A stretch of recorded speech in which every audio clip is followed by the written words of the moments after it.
ओम शांति।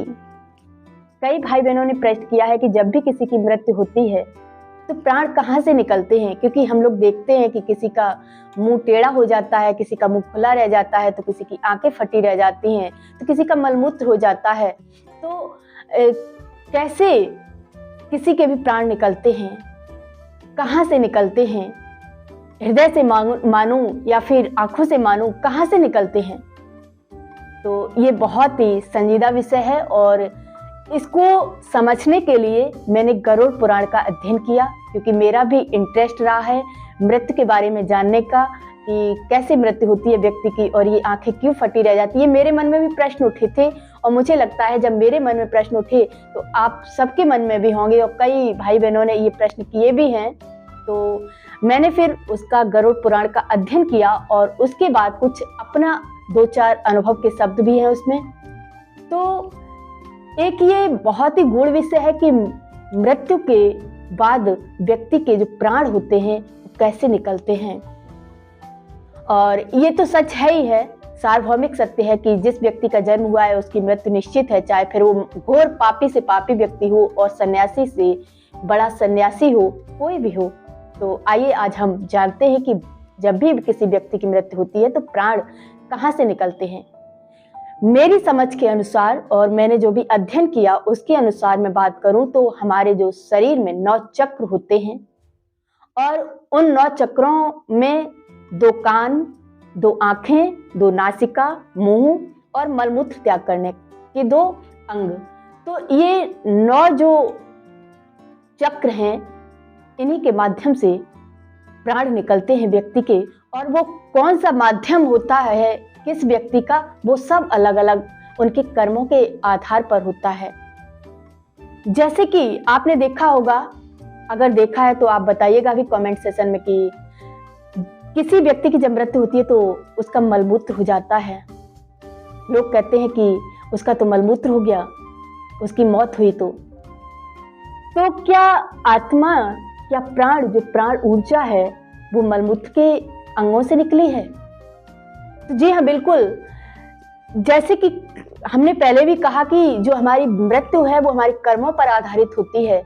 तो वो लोग जिन्होंने हमेशा निचले स्तर की सोच पर जीवन यापन किया, हमेशा काम वासना में लिप्त रहे, खाया पिया और वही सब किया, जो मुझे ज्यादा समझाने की जरूरत नहीं, आप लोग समझ ही रहे होंगे। तो जिन्होंने सिर्फ काम वासना में लिप्त होकर के निचले स्तर पर जीवन यापन किया, क्योंकि मलमूत्र दोनों का जो सीधा कनेक्शन होता है वो मुंह से होता है। तो जिन्होंने खाया पिया, अच्छा खाया, अच्छा पहना, इसी पर जीवन व्यतीत किया, बाकी का किसी दूसरे के बारे में सोचा नहीं, कभी कुछ और सोचा नहीं, तो फिर मृत्यु भी वैसे ही होगी, निचले स्तर से ही प्राण ऊर्जा निकलेगी। जैसे कि आपने देखा होगा कि जब आप सोते हैं, नींद में होते हैं, तो नींद भी एक छोटा सा मृत्यु है। जब आप सब कुछ भूल गए होते हैं उस निद्रा में और सिर्फ आप स्वप्न में भी देखते हैं तो वही देखते हैं जो आपने दिन भर किया, जैसा आपने दिन भर अपना कर्म किया, क्रियाएं की, वही आपके स्वप्न में भी आते हैं जब आप सोते हैं। तो ठीक ऐसे ही मृत्यु एक बड़ा सच है और व्यक्ति कि जो प्राण ऊर्जा है वो वैसे ही निकलती है जैसे उसके जीवन भर के कर्म होते हैं। अब वो निचले स्तर से जीवन यापन किया, सिर्फ उसने खाया पिया और अपने यशो आराम से जीवन जिया, उसने कभी कुछ और सोचा नहीं इससे हटके, काम वासना को ही उसने जीवन समझा, तो उसके सबसे निचले स्तर से ही प्राण निकले और ये सबसे गंदी मृत्यु कही जाती है। क्योंकि सोचिए आप, जिसका इतना नीचा जीवन स्तर रहा हो, जिसके मलमूत्र के माध्यम से प्राण निकले हों, उसका जीवन कैसा हो सकता है अगला भी। जो निचले स्तर से जिया हो तो निचले स्तर से ही प्राण निकले तो अगला जीवन उसका अच्छा हो भी नहीं सकता है। फिर तीसरा जो पार्ट है वो है नाभि से निकलते हैं प्राण। आपने देखा होगा कई लोगों की मृत्यु होती है तो पेट बिल्कुल पिचक जाता है, यानी कि उस व्यक्ति की जो मृत्यु है वो नाभि से प्राण ऊर्जा निकली है, मृत्यु हुई है जब, क्योंकि पहले से ही आभास हो जाता है व्यक्ति को कि उसके प्राण निकलने वाले हैं।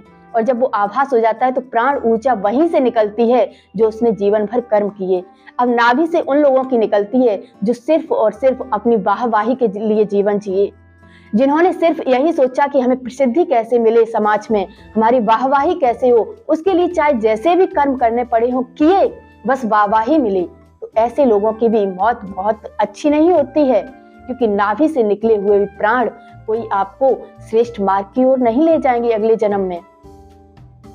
तो उन लोगों की जो यशो आराम के लिए जीवन व्यतीत करते हैं, इसीलिए कहते हैं कि हमेशा इतने श्रेष्ठ कर्म करो कि मृत्यु भी बहुत अच्छी हो, अधोगति में ले जाने वाली नहीं हो।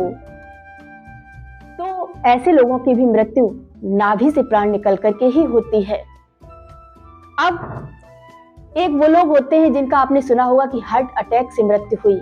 ये मृत्यु बहुत अच्छी नहीं मानी जाती। हाँ, उन लोगों से अच्छी है जिनकी अर्ध गति से हुई है, जिनके निचले स्तर से प्राण निकले हैं, जिनके मलमूत्र से प्राण निकले हैं, उन लोगों से कहीं ज्यादा अच्छी होती है जो हार्ट अटैक से मौत होती है। अब हार्ट अटैक उन लोगों को आता है जो लोग हमेशा दिल से रिश्ते निभाते हैं, दिल से पकड़ते हैं रिश्तों को। ये मेरा, ये बेटा मेरी, बेटी मेरा, और पति मेरा, पत्नी मेरी, अपने अपने के स्वार्थ में रिश्ते निभाते हैं और कहते हैं कि रिश्तों को भी निभाइए लेकिन उनमें मोह मत रखिए। इतना अटैचमेंट भी अच्छा नहीं है। हाँ, अपना कर्म कीजिए, फर्ज निभाइए, लेकिन अटैचमेंट अच्छा नहीं है। और जो लोग बहुत अटैच्ड होते हैं रिश्तों के साथ, जो परमात्मा को भी भूल जाते हैं, सिर्फ रिश्तों में ही लगे रहते हैं, उनको हार्ट अटैक आता है। उनकी प्राण जो ऊर्जा है वो हार्ट अटैक से यानी कि हृदय गति से निकलती है। इसीलिए कहते हैं कि हमेशा कर्म इतने श्रेष्ठ करो, इतने अच्छे करो कि ये जो माया जाल है इसमें फंसे मत रहो। जीवन व्यतीत करो, फर्ज निभाओ, लेकिन परमात्मा के साथ भी जुड़े रहो। तो ये भी कोई मृत्यु बहुत अच्छी नहीं है। उन लोगों से अच्छी है जिनकी मल मूत्र के रास्ते से प्राण निकले हैं, उनसे अच्छी है ये मृत्यु, लेकिन बहुत अच्छी नहीं है। फिर एक जो पांचवा पार्ट है वो निकलती है आत्मा, जो प्राण निकलते हैं वो कहते हैं कि गले से भी निकले। अब सोचिए, जो मुंह है, जो हमारा माउथ है, इसका कनेक्शन हमारा हार्ट से भी होता है और गले से भी होता है।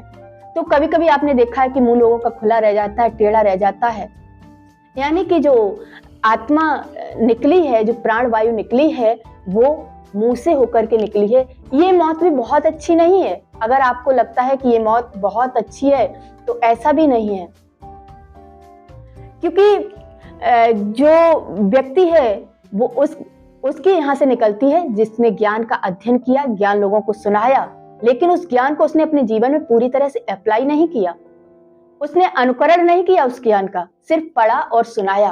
तो उन लोगों का मुंह टेढ़ा हो जाता है, मुंह के रास्ते से यानी कि गले से वो प्राण ऊर्जा निकल जाती है।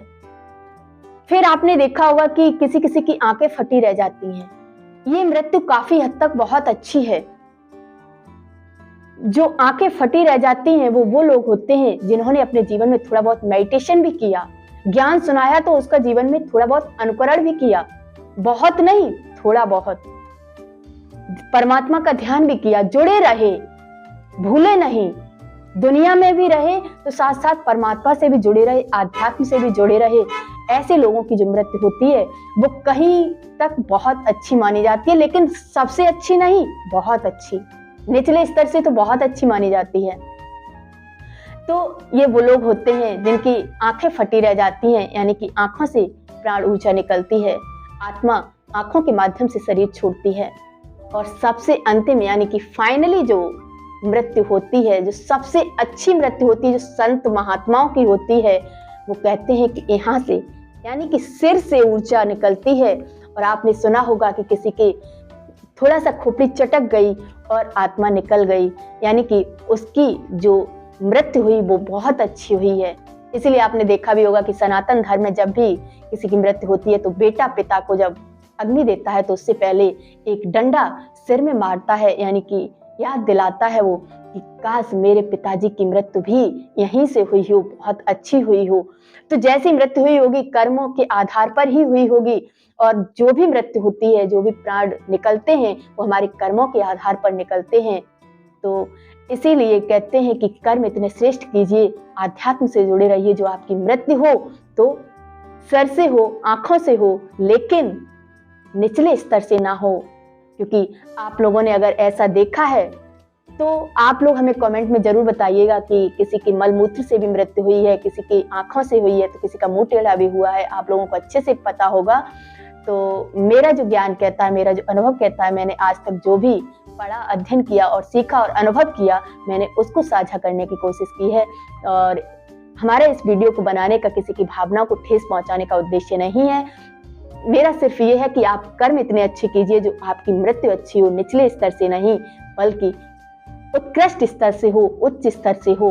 और इसलिए कर्म कहते हैं कि हम, कई लोग कहते हैं ना कि हम जब मृत्यु होगी तभी पॉजिटिव कर्म कर लेंगे, तो ये इम्पॉसिबल है। पॉसिबल ही नहीं हो सकता कि आप मृत्यु के समय में अच्छे कर्म कर सकें या अच्छी बातों को याद कर सकें, क्योंकि उस वक्त आपको वही याद आएगा जो आपने जीवन पर्यंत किया होगा। जैसे निद्रा की अवस्था होती है, निद्रा में आपको वही याद आता है, वही स्वप्न में आता है जो आपने दिन भर किया होगा। वैसे ही जीवन पर्यंत आप जो भी कर्म करते हैं वही आपके अंतिम समय में समक्ष आते हैं। इसलिए अच्छे कर्म कीजिए जिससे आपकी मृत्यु बहुत अच्छी हो। धन्यवाद।